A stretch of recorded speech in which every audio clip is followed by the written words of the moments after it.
C'est la Bible noir sur blanc. Bienvenue, bonne étude, que Dieu vous bénisse abondamment et c'est parti. Chers frères et sœurs, chers amis, que la paix et la grâce de Dieu soient avec vous tous. Amen. En ce matin, chers amis, nous avons le privilège d'être ensemble pour pouvoir méditer, continuer à étudier la parole de Dieu. Chers amis, aujourd'hui, samedi 22 mars 2025, nous allons méditer sur la parole de Dieu. Et le titre de notre méditation pour ce matin, chers amis, c'est « Qu'est-ce que l'Église de Jésus-Christ? Est-ce une religion, une secte ou un royaume ?» Qu'est-ce que l'Église de Jésus-Christ? Est-ce une religion, une secte ou un royaume?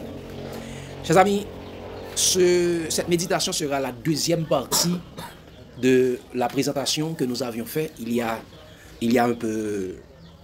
a très longtemps. C'est Jésus-Christ, le véritable Église de Dieu. Aujourd'hui, chers amis, nous allons voir la deuxième partie. Bien avant de prier, chers amis, lisons dans Matthieu, chapitre 16, verset 18-19. Matthieu, chapitre 16, verset 18-19.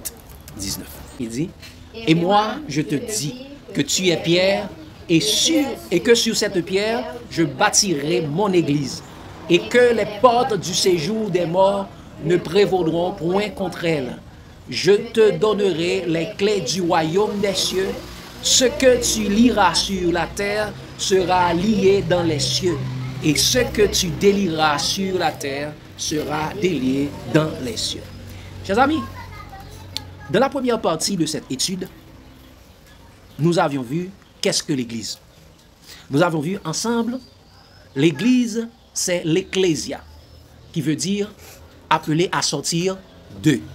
C'est-à-dire l'Église, c'est l'assemblée de ceux qui sont appelés à sortir des ténèbres du monde pour venir à l'admirable lumière de Jésus-Christ, selon 1 Pierre 2, verset 9-10. Et nous avons vu également, deuxièmement, que l'Église, c'est le corps de Christ, selon Colossiens, chapitre 1er, versets 18 et 24. Et le corps de Christ, c'est nous, les disciples de Jésus-Christ, d'après 1 Corinthiens 12, versets 27-28. Troisièmement, nous avons vu également que l'Église, c'est la maison de Dieu, d'après 1 Timothée 3, verset 15. Et la maison de Dieu, c'est nous, d'après Hébreux 3, verset 5-6. Aujourd'hui, chers amis, dans cette deuxième partie de cette étude sur l'Église de Dieu, chers amis, nous allons voir ensemble qu'est-ce que l'Église de Jésus. Est-ce une religion, une secte ou un royaume? Et avant d'aller plus loin, chers amis, nous prions. Dans le Père Céleste, nos âmes te louent et te bénissent et rendent gloire à ton nom, du lever du soleil jusqu'à son couchant, que ton nom soit exalté. Tu nous aimes d'un amour incommensurable, c'est pourquoi tu nous as conservé ta bonté. En cet instant, de Père, encore une fois, tu nous as donné l'opportunité, la possibilité de nous approcher devant ton trône de grâce par la route nouvelle que Jésus-Christ nous a tracée. Car tu nous dis dans ta parole, approchons-nous donc du trône de la grâce avec assurance pour obtenir miséricorde.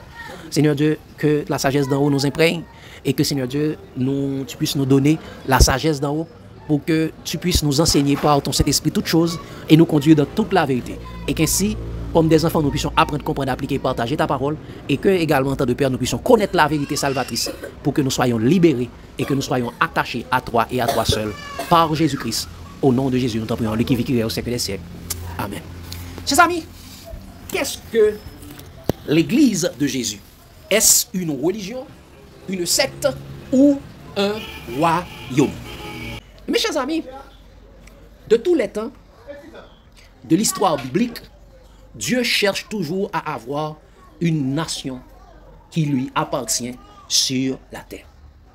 C'est pourquoi, après avoir averti Satan par cette promesse dans Genèse 3, le verset 15, Dieu dit, « Je mettrai inimitié entre toi et la femme, entre ta postérité et sa postérité.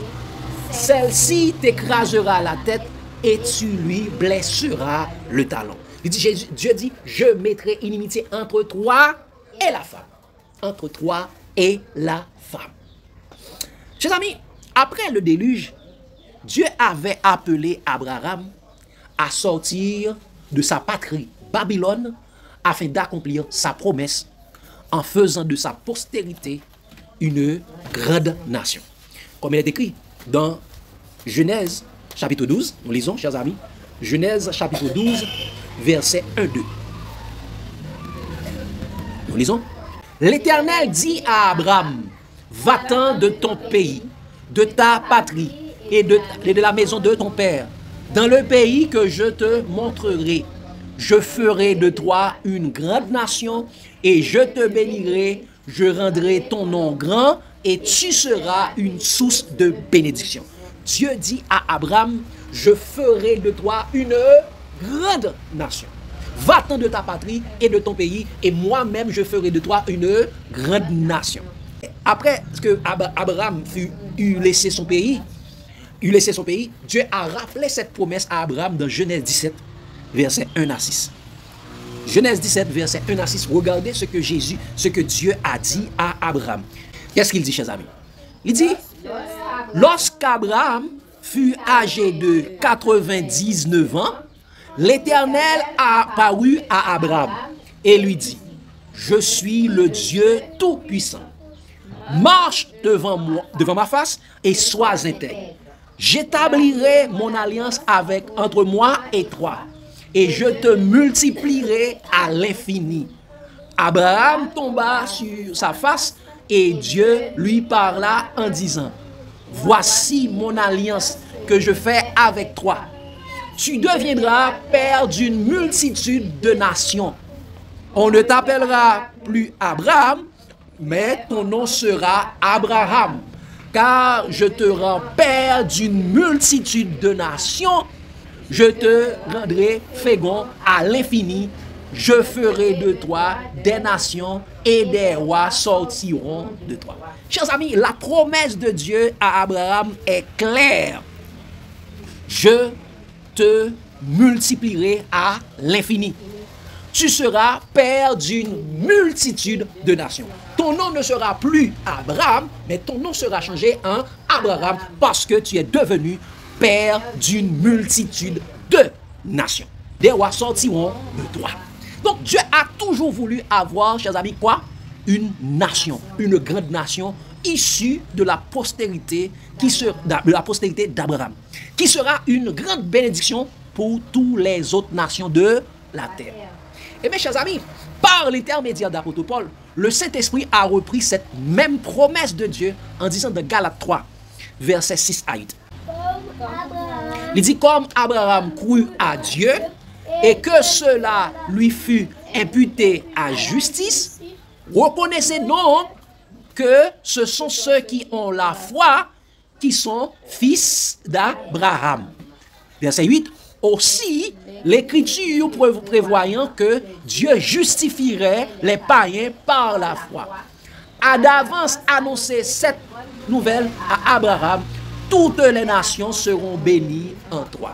Toutes les nations seront bénies en toi. Donc, chers amis, c'est clair, c'est clairement écrit que dans les Écritures, que le but de Dieu était de faire d'Abraham une grande et une puissante nation.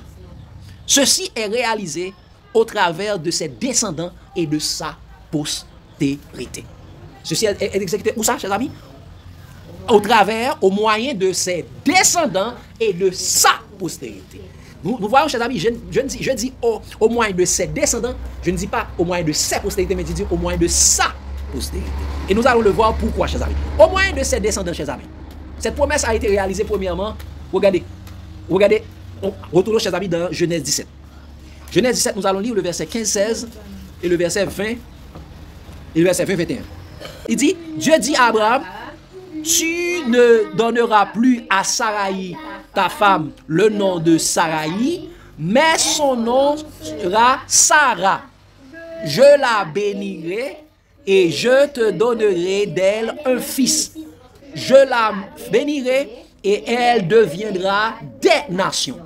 Des rois de peuple sortiront d'elle. À l'égard d'Ismaël, verset 20 et 21, verset 20 et 21 maintenant, il dit, à l'égard, pour Isaac, il dit, des rois sortiront, ils deviendront des multitudes de nations, plusieurs nations, et des rois sortiront de lui. Mais regardez ce qu'il dit pour Ismaël, il dit ça, à l'égard d'Ismaël, je t'ai exaucé, Et voici, je te bénirai, je le bénirai et je le rendrai fécond et je multiplierai à l'infini. Et il engendra 12 princes et je ferai de lui une grande nation. J'établirai mon alliance avec Isaac que Sarah t'enfantera à cette époque-ci de l'année prochaine. Donc Dieu a repris cette promesse pour dire à Abraham, de Isaac, il va faire sortir des nations. Et à partir de ces nations, il y aura des rois. Et pour Ismaël, il a dit, je vais t'exaucer également, je bénirai également Ismaël, il sera fécond, il deviendra une grande nation et il enfantera 12 princes. 12 fils qui sera 12 princes. Donc, a gagné de Ismaël a sorti combien? 12 fils ça a venu 12 princes. Mais de Isaac, l'a béni en multitude de nations, a bien plusieurs rois. De Isaac également est sorti les 12 tribus d'Israël. Donc lorsque Rebecca allait faire des enfants, 2 nations sortira de lui. C'est la nation de Isaïe, la nation de Isaac, de Rebecca, la femme d'Isaac. Il avait 2 nations dans son ventre. Ésaü et Jacob. Ésaü et Jacob. Et chers amis, Jacob, son nom de Jacob fut changé en Israël. C'est pourquoi on parle des 12 tribus d'Israël. Et regardez, chers amis, dans Exode 19, verset 5-6. Exode 19, verset 5-6. Non, verset 5-6. Maintenant, si vous écoutez ma voix, si vous gardez mon alliance, vous m'appartiendrez entre tous les peuples, car toute la terre est à moi. Vous serez pour moi un royaume de sacrificateurs, une nation sainte. Voilà les paroles que tu diras aux enfants d'Israël. Voici ce que Dieu a repris aux enfants d'Israël. Tu seras pour moi un royaume de sacrificateurs, une nation sainte. Voilà les paroles que Dieu a données à Moïse pour prononcer aux enfants d'Israël. Donc, chers amis, de toute la Bible, il n'a jamais été question de la formation d'une simple religion pour Dieu. Mais Dieu a toujours voulu avoir une grande nation. Mes chers amis, par les docteurs de la loi, par la tradition des hommes et la Kabbale, les docteurs de la loi ont annulé et falsifié la parole de Dieu. Satan a fait une première chose. Il a divisé et il a dispersé les fils d'Israël. Il a détruit 10 nations, 10 tribus des fils d'Israël, et arrivé à les tribus de Juda et de Benjamin, qui étaient ensemble, chers amis. Qu'est-ce qu'ils ont fait, chers amis? De la tribu de Juda et de la tribu de Benjamin, qu'est-ce qu'ils ont fait? Par leur tradition, chers amis, ils ont transformé la nation juive, ou bien la tribu de Juda, en une religion. C'est pourquoi on parle maintenant, on parlait de judaïsme. Ils ont transformé la nation que Dieu voulait faire en une religion. Et à partir de cette religion, ils ont formé, chers amis, 5 dénominations. En une religion et 4 dénominations. Donc, par la tradition kabbaliste, Satan a réussi à diviser le peuple de Dieu. En une religion, c'est la religion, c'est le judaïsme. Et en 4 sectes religieuses, qui est, chers amis, quels sont les sectes religieux? Les pharisiens, les hérodiens, les sadducéens et les zélotes. Là, nous sommes en train de faire une historique avant d'entrer proprement dit dans l'étude que nous faisons, chers amis. Qu'est-ce que l'Église de Dieu? Est-ce une religion, une secte ou un royaume? Secte veut dire, chers amis, nous connaissons secte veut dire hérésie. Secte vient du grec hérésie. C'est action de prendre, de capturer. Prendre une ville. Elle dit choisir ce qui est choisi. Ensemble d'hommes suivant leurs propres principes. Exemple, les sadducéens, les pharisiens. Donc, par les sectes, ils ont subdivisé les nations et la nation juive en plusieurs sectes. Secte veut dire, chers amis, hérésie.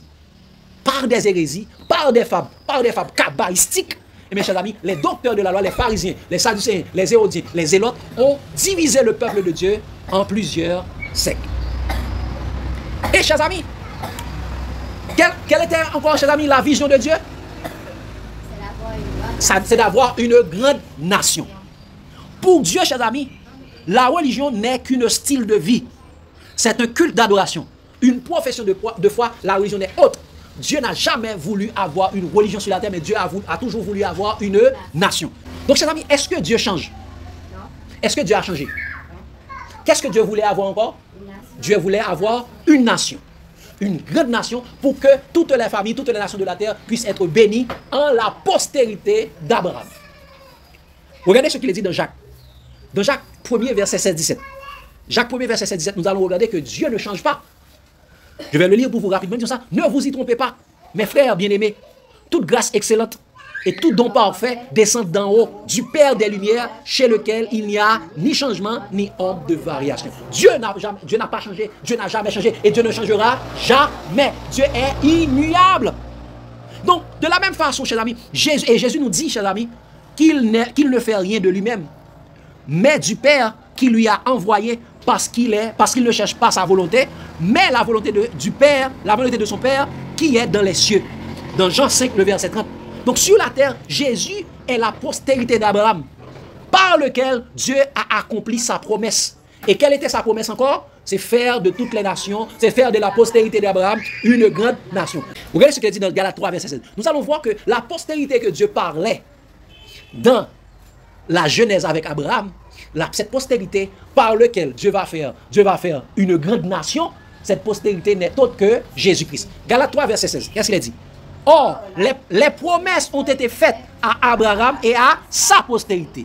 Il n'est pas dit aux postérités comme s'il s'agissait de plusieurs, mais en tant qu'il s'agit d'une seule. Et là, il dit et à ta postérité, c'est-à-dire à Christ. Donc la postérité d'Abraham, la postérité de la femme, c'est Jésus-Christ. Donc c'est par Jésus-Christ que Dieu allait faire de toute la terre une grande nation.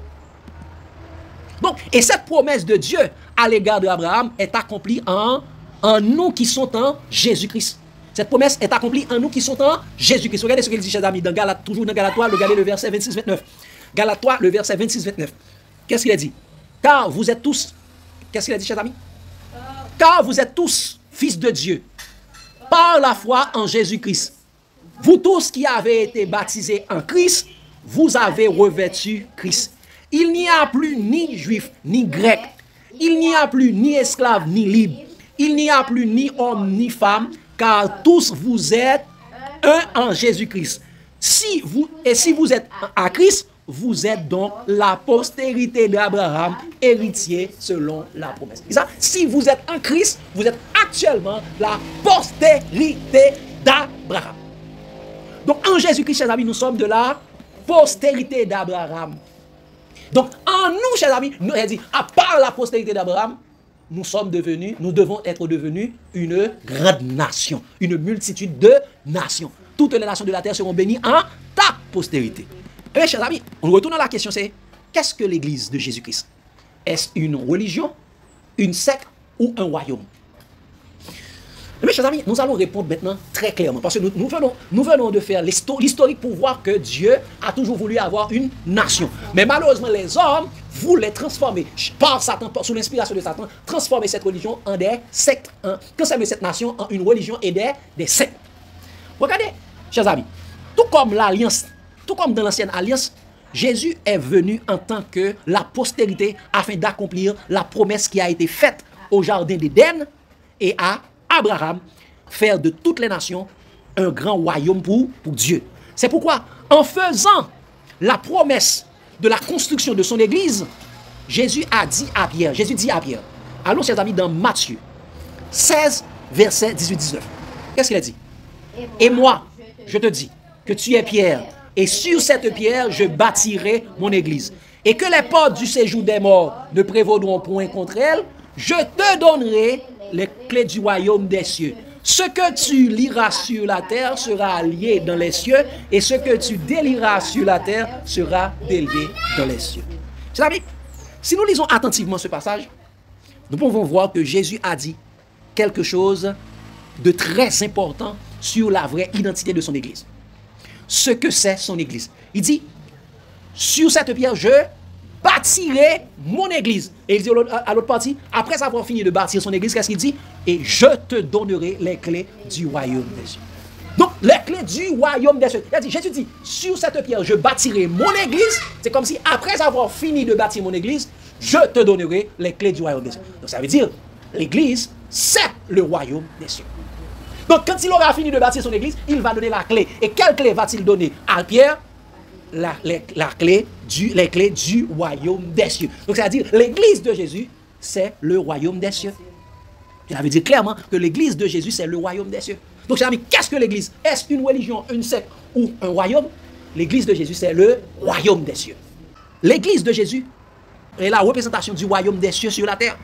Et ceci est prouvé dans toute la Bible, particulièrement dans le Nouveau Testament. C'est pourquoi Pierre lui-même, parlant de l'église, regardez ce que apôtre Pierre a dit. Et dans 1 Pierre 2, verset 9, 10 pour voir, parlant de l'église, regardez ce que apôtre Pierre a dit pour montrer, voici ce que c'est l'église. L'église est effectivement le royaume des cieux sur la terre. Le royaume de Jésus sur la terre. 1 Pierre 2, allez toujours. 1 Pierre 2, verset 9, 10, qu'est-ce qu'il a dit, chers amis? Qu'est-ce qu'il a dit? 1 Pierre 2, verset 9, 10, ça? Vous, au contraire, vous êtes une race élue, un sacerdoce royal, une nation sainte, un peuple acquis, afin que vous annonciez les vertus de celui qui vous a appelé des ténèbres à son admirable lumière. Qu'est-ce que Pierre dit? Parle de l'église. Vous, au contraire, vous êtes quoi? Une race élue, un sacerdoce royal, une nation sainte, un peuple acquis. Donc l'église, c'est la race, c'est une race élue. Quand on parle de race, on parle de royaume. C'est un sacerdoce royal. Un sacerdoce royal, c'est le sacerdoce du roi. Une nation sainte, donc l'église est une royaume. L'église est un peuple. Et regardez ce qu'il dit au verset 10. Il dit ça. Vous qui autrefois n'étiez pas un peuple et qui maintenant êtes le peuple de Dieu. Vous qui n'avez pas obtenu miséricorde et qui maintenant avez obtenu miséricorde. Vous qui autrefois l'église, les païens n'étaient pas un peuple. Dieu a fait d'eux maintenant le peuple de Dieu. Nous sommes devenus le peuple de Dieu. Vous au contraire, vous êtes une race élue, un sacerdoce royal, un peuple acquis, une nation sainte. Donc, chers amis, l'église de Jésus n'est pas une religion. L'église de Jésus n'est pas une secte. L'église de Jésus, c'est la race, ou le royaume, ou la nation, ou le peuple de Dieu sur la terre. Et ceci, chers amis, regardez dans Colossiens, regardez comment l'apôtre Paul va le dire, chers amis, dans Colossiens 1er, parlant toujours de l'église, regardez comment l'apôtre Paul va le dire, dans Colossiens 1er, verset 12, 13 et verset 17, 18. Colossiens 1er, verset 12, 13 et verset 17, 18, parlant de l'église, vous allez voir, chers amis, comment Paul nous dit que, chers amis, par Jésus-Christ, par la mort de Jésus, Dieu nous a transportés dans le royaume du Fils de son amour. Colossiens 1er, verset 12, 13 et verset 18, 19. Qu'est-ce qu'il a dit? Rendrez grâce au Père qui vous a rendu capable d'avoir part à l'héritage des saints dans la lumière. Donc, à l'héritage des saints dans la lumière. Comme apôtre Paul l'a dit, chers amis, comme apôtre Pierre l'a dit, ça, vous qui nous a délivrés de la puissance des ténèbres, vous au contraire, qui vous a appelé des ténèbres à son admirable lumière, tout ça, qui vous a délivré de la puissance des ténèbres et qui vous a transporté quoi? Dans le royaume du Fils de son amour. Où ça, Dieu nous a transportés?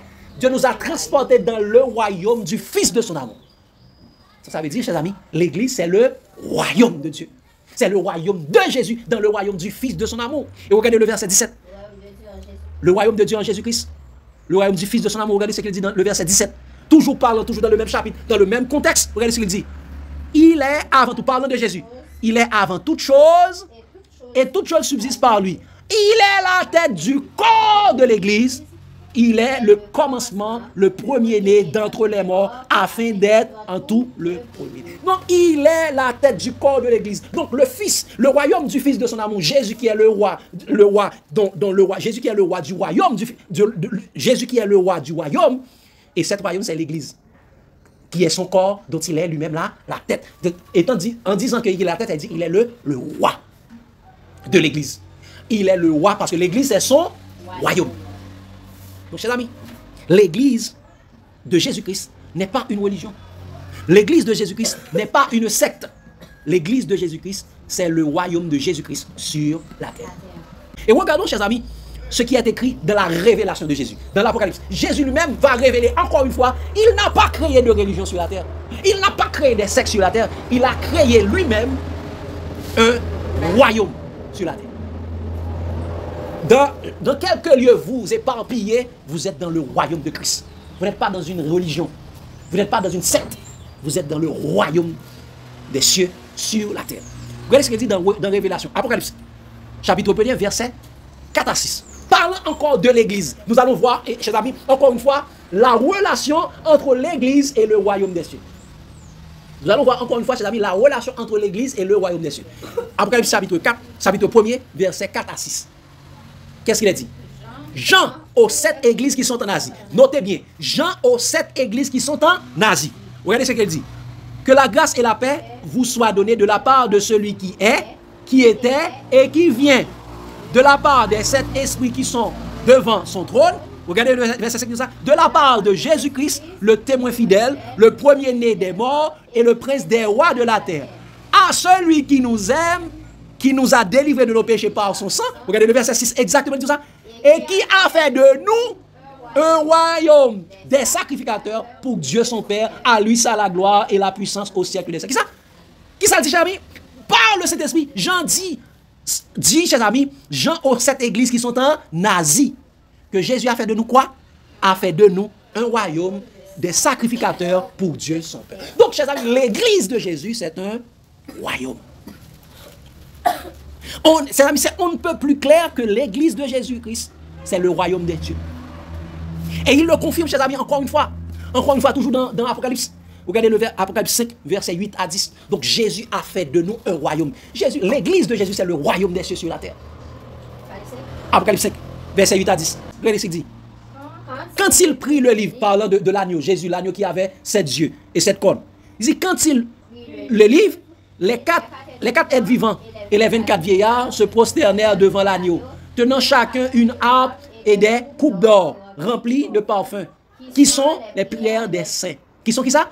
Les prières des saints. Notez le mot saint. Et il dit, verset 9, ça. Et ils chantèrent un cantique nouveau en disant, tu es digne de prendre le livre et d'en ouvrir les sceaux, car tu as été immolé et tu as racheté pour Dieu par ton sang des hommes de toute tribu, de toute langue, de tout peuple et de toute nation. Qu'est-ce que Jésus a fait? Il a racheté pour Dieu des hommes de qui ça? De toute tribu, de toute langue, de tout peuple et de toute nation. Qu'est-ce qu'il a fait de ces hommes, de toute tribu, de toute langue, de tout peuple et de toute nation? Regardez le verset 10. Tu y as fait d'eux un royaume et des sacrificateurs pour Dieu, pour notre Dieu, et ils régneront sur la terre. Donc, chers amis, nous sommes un royaume. L'église de Jésus est un royaume de sacrificateurs. Nous sommes un royaume. Et nous régnerons sur la terre. Il a fait de nous des rois et des sacrificateurs. Donc l'église de Jésus, c'est un royaume. Donc Jésus a fait de ses saints un royaume des hommes de toute nation, de toute tribu, de toute langue et de tout peuple. Un royaume de sacrificateurs pour Dieu et ils régneront sur la terre. Donc, chers amis, l'église de Jésus n'est pas une religion.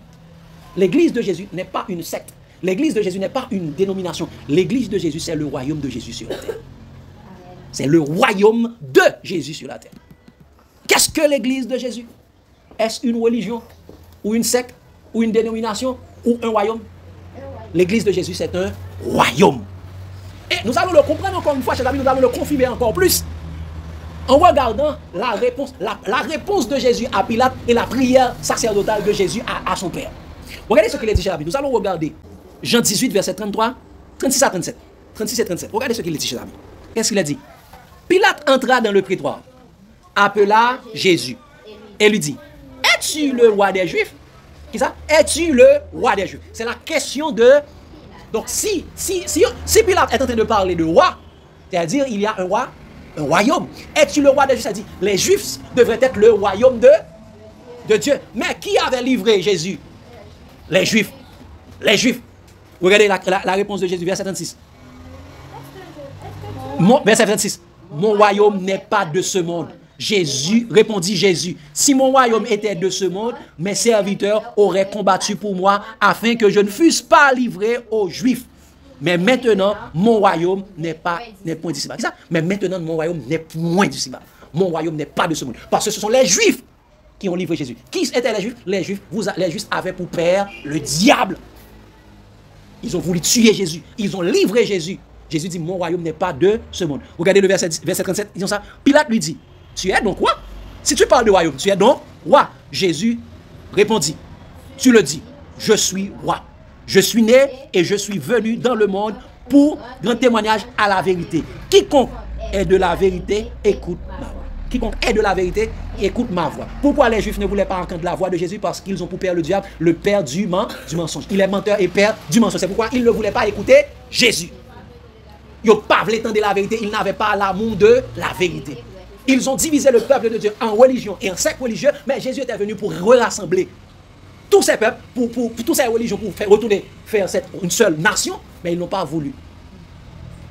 Et regardez, quand Jésus dit, mon royaume n'est pas de ce monde, regardez, Jésus a dit cela ainsi, avait dit cela également pour le peuple, pour les disciples. Regardez, tournez la page, dans Jean 17, verset 14 à 16. Jean 17, verset 14 à 16. Comme Jésus a dit, mon royaume n'est pas de ce monde, Jésus a dit également, ses disciples n'est pas du monde. Regardez ce qu'il dit. Jean 17, verset 14 à 16. Dis ça. Je leur ai donné ta parole. Et le monde les a haïs. Parce qu'ils ne sont pas du monde.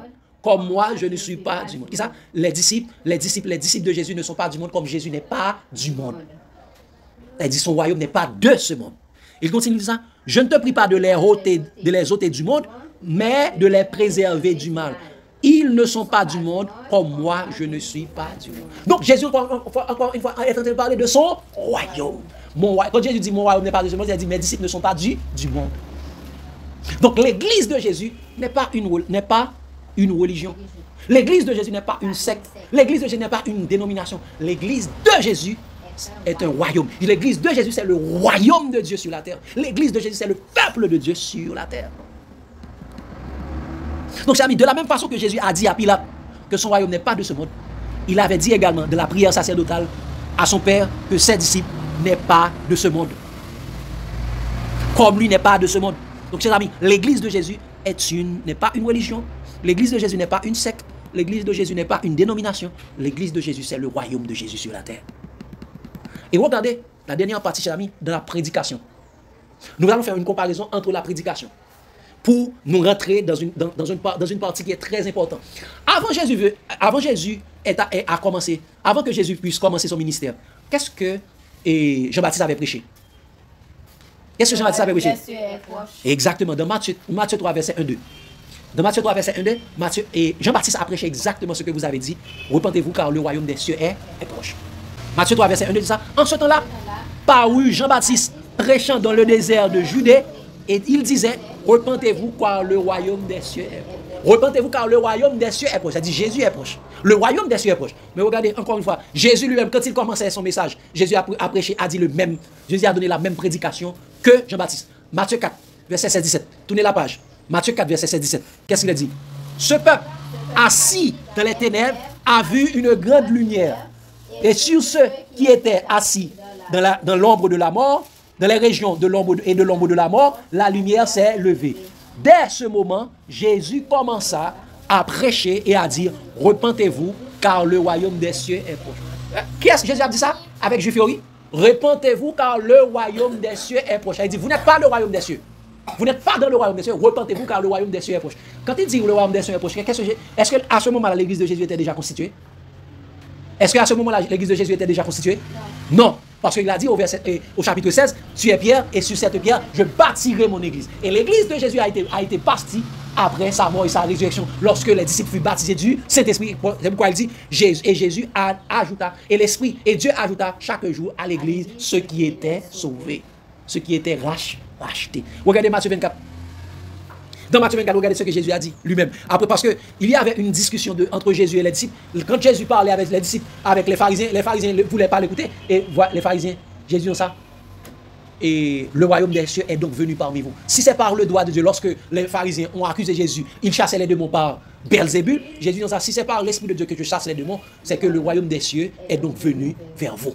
Mais vous n'avez pas voulu, vous n'avez pas reçu. Regardez Matthieu 24. Pour nous dire, chers amis, Matthieu 24, verset 4, 5 et verset 11 à 14.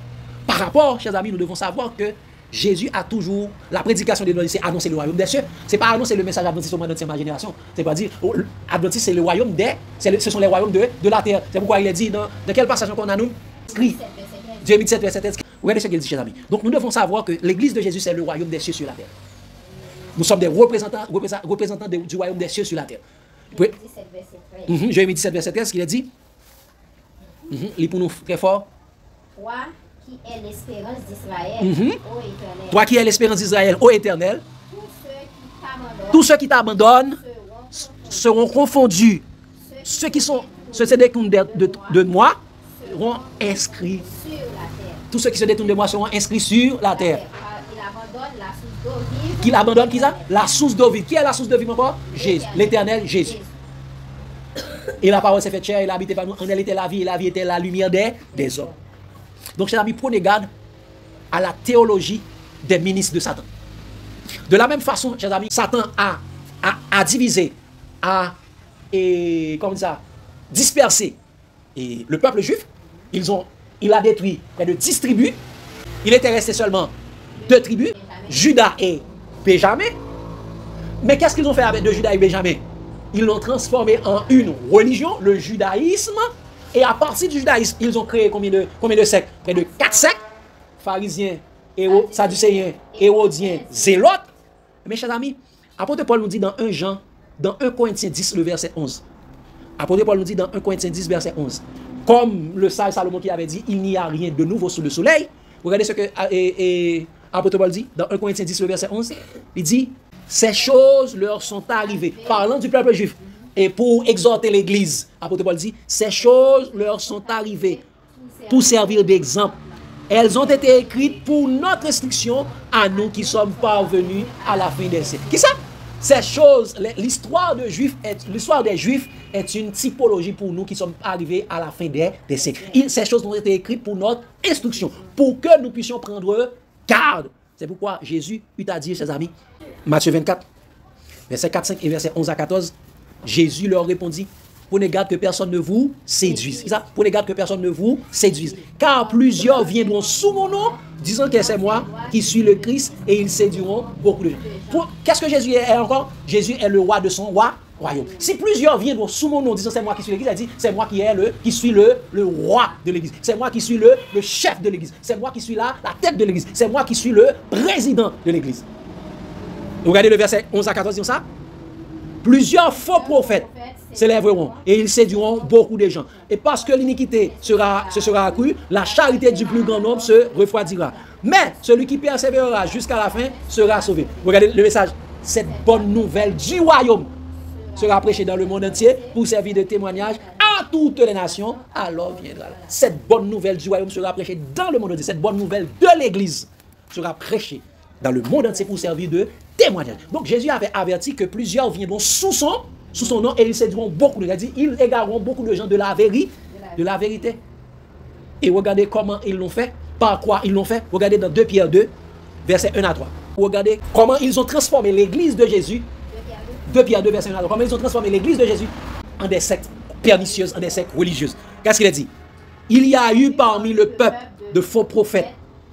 Il y en aura parmi vous de faux docteurs, les docteurs de la loi, ceux qui enseignent les commandements, les 10 commandements, qui introduiront quoi? Des sectes pernicieuses, qui, reniant le maître qui les a rachetés, attireront sur eux une ruine soudaine. Qu'est-ce qu'ils ont enseigné? Ils ont introduit des sectes pernicieuses, des hérésies. Ils ont séduit le peuple de Dieu. Qu'est-ce qu'ils ont fait? Ils ont renié le maître, c'est-à-dire ils ont renié Jésus qui les a rachetés, et ils attireront sur eux une ruine soudaine. Et qu'est-ce qu'il va y avoir? Regardez le verset 2. Il dit, plusieurs les suivront dans leur dissolution, et la voix de la vérité sera calomniée à cause de qui ça? Plusieurs les suivront, c'est-à-dire, ils feront beaucoup de disciples. Ils auront beaucoup de membres dans leur dissolution. Ils auront beaucoup de membres dans leur secte religieuse. Plusieurs les suivront dans leur dissolution, dans leur secte religieuse, dans les sectes pernicieuses, dans leur dénomination, dans leur religion, et la voix de la vérité sera calomniée à cause d'eux. Donc la voix de Jésus, le chemin de Jésus qui est la vérité et la vie sera calomnié à cause d'eux. Et tout ça, comment ils vont le faire? Il dit par cupidité, il dit par amour de l'argent, par amour de la dîme, amour des offrandes. Il dit ça, ils trafiqueront de vous au moyen de leurs paroles trompeuses, eux que menace depuis longtemps la condamnation et dont la ruine ne sommeille. Ouais. Ils séduiront beaucoup de gens et plusieurs leur suivront. Donc quand il dit plusieurs leur suivront, il dit plusieurs seront leurs disciples. Regardez comment l'apôtre Paul le dit dans Acte 20, verset 28 à 30. Donc quand il dit ils entreront et ils entraînent plusieurs leur suivront, ça veut dire ils vont entraîner des disciples après eux. Qu'est-ce qu'il dit? Prenez donc garde à vous-même et à tout le troupeau sur lequel le Saint-Esprit vous a établi évêque, ça veut dire ancien, pas pasteur. Pour faire quoi? Pour pète l'église du Seigneur. Il dit pour pète l'église de Jésus, qu'il s'est acquis en son propre sang. Je sais qu'il s'introduira parmi vous après mon départ des loups cruels qui n'épargneront pas le troupeau. Il s'élèvera du milieu de vous des hommes qui enseigneront des choses pernicieuses. Elle dit pour faire des sectes pernicieuses, pour entraîner des disciples après eux. Pour entraîner des disciples après eux. Donc, chers amis, les hommes ont changé le royaume de Dieu en une religion. Quelle religion? C'est le christianisme. Chers amis, nous savons que le christianisme n'est pas la religion de Christ. Est-ce que nous savons que le christianisme n'est pas la religion de Christ? Est-ce que nous jamais lire dans la Bible côté où on parle nos mots que le christianisme dans la Bible? Non. Le mot christianisme n'est pas de la Bible. Le christianisme a été créé en 313 par Constantin. C'est le Constantin, par la conversion, il a créé, le christianisme, c'est la religion de Rome. C'est la religion des Romains. Le christianisme n'est pas la religion de Christ. C'est la religion de l'Antichrist. Et à partir de cette religion, eh bien, ils ont créé le secte. Ils ont créé le catholicisme. Eh bien, à l'intérieur du christianisme, on a le catholicisme romain. Le catholicisme romain, c'est pourquoi on dit toujours que le catholicisme, c'est la première église. Eh bien, c'est la première église du christianisme sans Christ. Et toutes les autres religions, le protestantisme, encore une fois, ce n'est pas la religion de Christ. Les orthodoxes, ce n'est pas encore la religion de Christ. L'église luthérienne n'est pas la religion de Christ. Parce que elle n'est pas l'église de Christ. Parce que l'église de Christ n'est pas une religion. L'église de Christ est une nation. L'église de Christ est un royaume. Les adventistes font partie également des sectes religieuses. Ce n'est pas la nation, l'église de Christ. Parce que le christianisme, le catholicisme, le protestantisme, le pentecôtisme, l'adventisme, tous ce sont des religions. Est-ce que Jésus a créé une religion sur la terre? Non. Jésus a créé un royaume. Vous, au contraire, vous êtes une race élue, un sacerdoce royal, une nation sainte, un peuple acquis, afin que vous annonciez les vertus de celui qui vous a appelé des ténèbres à son admirable lumière. Nous sommes un peuple. C'est ça les hommes parlent, nous connaissent. Ça fait, chers amis, nos nations, n'a pas l'autre aspect qu'on a, n'a pas le deuxième, et dans la prochaine partie, dans la troisième partie, être chrétien, est-ce une religiosité ou une nationalité ou bien une citoyenneté? Nous allons voir ça, chers amis. Parce que, quand on connaît que l'église, ce n'est pas une religion, on est capable de comprendre que vous êtes des rois. Vous êtes des rois et des sacrificateurs sur la terre. L'église de Jésus n'est pas une religion. Donc, tous ceux qui parlent des religions, qui parlent de sectes, qui parlent de dénominations, ils ne font pas partie du royaume de Jésus. Parce que l'église de Jésus, c'est un royaume. Et il dit, tu es Pierre, et sur cette pierre, je bâtirai mon église, et les portes du séjour des morts ne se profiteront contre lui. Il dit, et je te donnerai les clés du royaume des cieux. Donc, chers amis, nous sommes royaume. Et ça fait nous voir dans la deuxième partie. Quand nous sommes sur la terre, nous sommes des ambassadeurs de Christ sur la terre. Nous pas dans le monde, non. Nous sommes dans le monde, mais pas du monde. Ça fait dire, n'aimez point le monde, ni les choses qui sont dans le monde. Si quelqu'un aime le monde, l'amour du Père n'est point en lui. Et donc ça, je vous exhorte donc, frères, par les compassions de Dieu, à offrir vos corps comme un sacrifice vivant, saint et agréable à Dieu, ce qui sera de votre part un culte raisonnable. Ne vous conformez pas au siècle présent, mais soyez transformés par le renouvellement de l'intelligence, afin que vous discerniez quelle est la volonté de Dieu, ce qui est saint, ce qui est bon, agréable et parfait. Vous êtes le royaume de Christ. Vous êtes dans le monde, mais vous n'êtes pas du monde. C'est un royaume, c'est pas une religion. Avec question de Gabdou et christianisme, non, la religion du christianisme n'est pas la religion de Christ. C'est une invention satanique des Romains. Oui, parce qu'ils mettaient christianisme, non, c'est la religion de l'Antichrist. C'est la religion du faux Christ. C'est pas la religion de Jésus-Christ. Jésus-Christ n'a pas créé religion sur la terre. Religion pour mon Dieu, c'est un style de vie. Mais bon Dieu, dans l'église, en création de son église, Dieu a créé un royaume sur la terre. Donc, qu'est-ce que l'église? Est-ce une religion, une secte ou un royaume? Qu'est-ce que l'église? L'église est un royaume. L'église est une nation. L'église est un peuple dont Jésus est le roi. Et nous sommes des rois et des sacrificateurs pour Dieu. Question lumière et suggestion, est-ce que nous tous comprenons que vraiment, à faire question, l'église là, c'est extrêmement important que l'église, c'est un royaume. Jésus est le roi des rois. Jésus est le roi des rois. Et nous sommes des rois et des sacrificateurs. Nous sommes un royaume de sacrificateurs. Même Jean est le roi des rois, exactement. Jésus est le souverain sacrificateur. Comme quand nous sommes des brebis, Jésus est le berger. Nous ne sommes pas des bergers. Question lumière, suggestion, est-ce que nous comprenons ça, c'est n'est-ce pas une bonne nouvelle? Que nous sommes le royaume des cieux sur la terre? Il avait dit celui qui demeure sous l'abri du Très-Haut, au salon du Tout-Puissant. Rien pas qu'arriver, ça fait dire ça. Réjouissez-vous, cieux, et vous qui habitez dans les cieux, parce que Dieu nous a transportés dans le royaume de son Fils. Réjouissez-vous, cieux, et vous qui habitez dans les cieux, malheur à la terre et à la mer, car le diable est descendu vers vous, animé d'une grande colère, chassant qu'il a peu de temps. Mais nous, qui sommes du royaume des cieux, réjouissez-vous. Malgré nous sur la terre, mais nous sommes dans le royaume des cieux. L'église, c'est une expansion du royaume des cieux sur la terre. C'est ambassade de mon Dieu sur la terre. On annexe du royaume, c'est ambassade du royaume des cieux sur la terre. Donc, même là, la terre crasée, de pour être dans le royaume, donc être demeuré dans la parole de Dieu, rien pas qu'arriver au sein côté de qui est content. Ça veut dire ça, il y aura des guerres, des tremblements de terre, gardez-vous d'être troublés. On doit réjouir, parce que ça qu'a fait là, dit que votre maître est à la porte. Enfin, on va dire, c'est comme si c'est un manque de compréhension, parce que normalement, nous tous, nous te dit, nous l'église. Nous tous, nous te dit, nous l'église, mais nous te pensons que l'église là, c'est les organisés au bagaille, et puis les dit, mais qui ça pour nous faire, malheureusement. Parce que normalement, si le monde qui était avant nous, même gens avec monde primitif, le peuple primitif, qui t'a suivi Jésus depuis là, Jésus allé, Jésus était dans bas, une instruction qui est pour faire. Si marche ça est toujours, on t'a suivi marche ça veut dire que toutes sortes de religions, ça pas gagné. Parce que les gens qui sont toujours réunis, ils ont deux communs accords, ils ont pépin, ils ont étudié, ils ont prêché les fichiers, les choses ont été fait. Mais malheureusement, une fois que tout le monde a été détruit, pas bon suivi vraiment, on m'a juste venu, il dit, mais comment et tout. Nous, à travers comme si la Bible, gens qui ont persécuté les chrétiens, qui ont servi Dieu dans la caille, l'église de maison, c'est comme si ils n'ont pas de contrôle. Mais pas de monde qui dit, bon, c'est pas trop ça là. Une fois qu'on a une révolte, il dit la construire bâtiment pour tout le monde foncer le côté, tout le monde est accepté. Mais tout ça, tout se fait en manque d'études parce qu'à travers la Bible parle de quelle religion. Même pas connaître, mais nous ça me connaît, nous avons une dizaine de tête, et il y a plus que pas connaître. Nous pas une marquée dans la Bible. Ça veut dire c'est un manque de compréhension.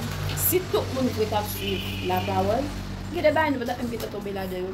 Parce que la Bible, l'instruction dit mais comment l'église a mis ça qui l'église. Et chers amis, nous connaissons que l'église c'est royaume de Dieu sur la terre.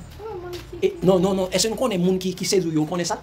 C'est ça fait. Bon, chaque monde ça tous ceux qui ont créé leur propre dénomination, qu'est-ce qu'ils ont fait?